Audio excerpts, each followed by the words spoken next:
Assalamualaikum warahmatullahi wabarakatuh. Nama saya Muhammad Ridwan bin Haji Kaplin, Nometrik GB 03778.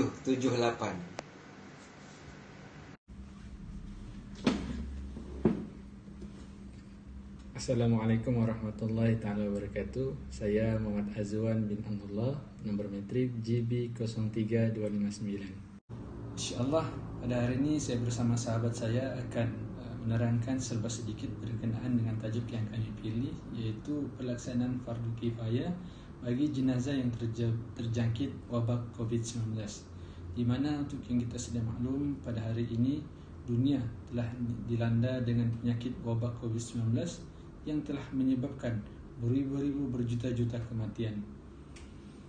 Dalam firman Allah Subhanahu wa taala dalam surah Ali Imran, A'udzubillahi minasyaitonirrajim, kullu nafsin za'iqatul maut wa innama tawaffawna ujurakum yaumal qiyamah. Yang bermaksud setiap jiwa pasti akan merasakan mati, dan sesungguhnya pada hari kiamat sajalah disempurnakan pahalamu. Berikut ada dalil yang kami ambil daripada Al-Quran. Okey, baiklah. Seterusnya saya akan terangkan berkenaan dengan definisi berkenaan dengan jenazah ataupun mayat. Definisinya ialah mayat atau al-mayit, dalam bahasa Arabnya al-mayit adalah istilah yang merujuk kepada jenazah bagi orang yang telah meninggal dunia dalam Islam. Bagi orang Muslim, mayat orang Islam diistilahkan sebagai jenazah, antara adat pengkebumian yang ditetapkan sewaktu kematian seorang Muslim, termasuk solat jenazah ataupun prayer of the dead.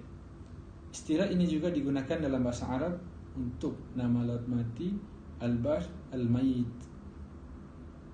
Sekarang kita akan membicarakan maksud, hukum dan dalilnya menguruskan jenazah. Maksud menguruskan jenazah orang Islam itu ialah kita sebagai seorang Islam wajiblah menguruskan jenazah orang Islam tersebut dengan cara tertentu, mengikut ketetapan yang telah disyariatkan oleh agama Islam. Dan hukum melaksanakan ataupun mengendalikan jenazah orang meninggal, hukumnya adalah fardu kifayah. Fardu kifayah bermaksud apabila berlaku satu kematian di daerah, contohnya satu karya, tapi tidak ada yang melaksanakan fardu kifayah, tidak ada yang mengendalikan jenazah yang mati tadi, maka satu kampung itu akan berdosa. Tapi andai ada satu orang yang mampu melaksanakan, menguruskan jenazah tersebut dengan sempurna, maka terselamatlah satu qaryah tersebut daripada dosa yang telah dilakukan. Lalu apa dalil berkenaan dengan jenazah ataupun mengendalikan jenazah? Salah satu dalilnya ialah Ibnu Abbas meriwayatkan bahawa Rasulullah bersabda, yang bermaksud pakailah pakaian yang putih, kerana pakaian yang putih itu adalah sebaik-baik pakaian kamu, dan kafankanlah orang mati ataupun jenazah itu tadi dalam kalangan kamu dengan kain putih. Itu yang pertama. Dalil yang kedua daripada Rasulullah bersabda kepada Aisyah radhiyallahu anha, yang mana bermaksud sekiranya kamu, yakni Aisyah, mati sebelumku, maka aku yang akan memandikanmu, mengkafankanmu, mensolatkanmu, dan mengebumikanmu. Itulah yang diperintahkan oleh Rasulullah SAW terhadap jenazah orang yang beragama Islam.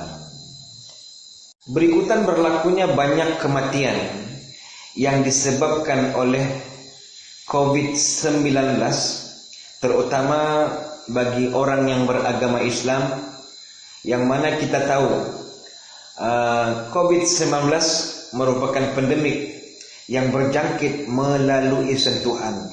Jadi ulama banyak berbeza pendapat bagaimana menguruskan jenazah yang dijangkiti pandemik COVID-19. Karena takut kalau disucikan dengan cara menyentuh, maka menjadi risiko kepada mereka yang mengendalikan jenazah untuk terjangkit penyakit virus COVID-19.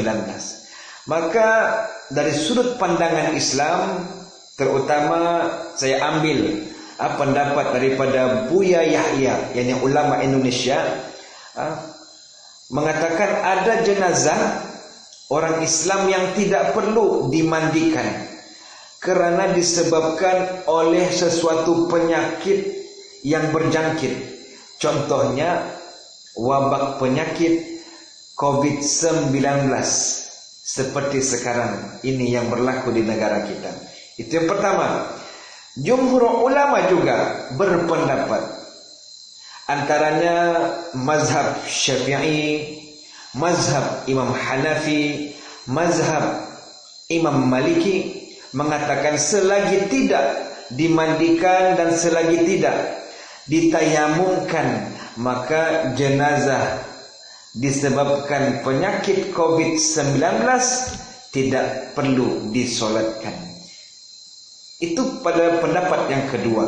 Bahkan ada juga sebahagian dari ulama-ulama mazhab Syafi'i, termasuk ulama mazhab Hambali, dan sedikit daripada mazhab Maliki, berpendapat biarpun tidak dimandikan dan ditayamumkan, tetapi jenazah disebabkan penyakit COVID-19 pandemik, yakni penyakit yang berjangkit yang berbahaya, boleh ataupun sah untuk disolati. Subhanallah. Berarti bila kita tahu penyakit tersebut menjadi risiko kepada mereka yang mengendalikan jenazah, maka kita lebih kepada untuk tidak memandikan jenazah ataupun hanya ditayamumkan sahaja. Terpulang kepada mereka yang merasakan kaedah mana yang sesuai untuk dirinya. Jadi bersama-samalah kita berfikir, dan mudah-mudahan apa yang difatwakan apapun jumhur ulama fatwakan ini menjadi kebaikan kepada kita, memudahkan kita. Wallahu a'lam. Sekian, terima kasih.